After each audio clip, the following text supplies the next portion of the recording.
you need to make sure that they do it properly before going on to the next step. Otherwise, the lines get blurred and they get confused and they just ultimately do whatever they're going to want to do, and it's going to be hard to bring them back. Not such a popular topic, but sometimes you can't be afraid to drop the axe.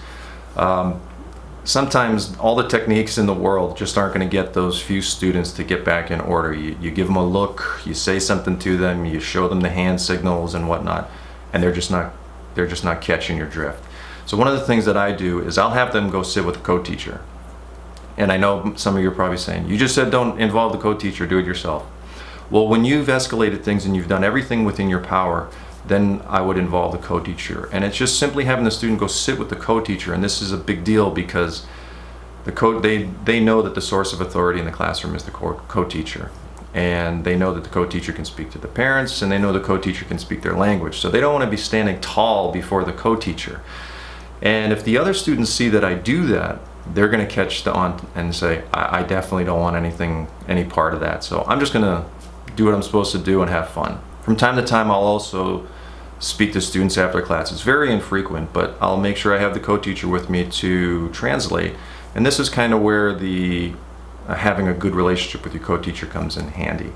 But that's a big deal for the student because they're all alone and they're looking at both of you in unison, and it's a very loud and strong message, but it really ensures going forward that they're going to behave.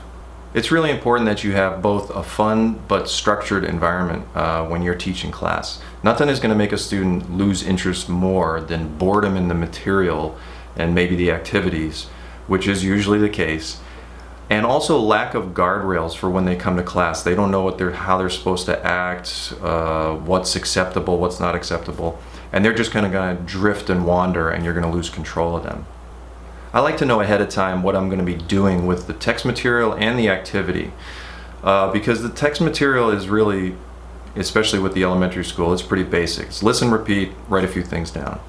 And it's kind of useless unless you put some application behind it. And what I like to do is, if it's a listen and repeat, I like to ask students questions about what did you hear, what did they say, what do you see.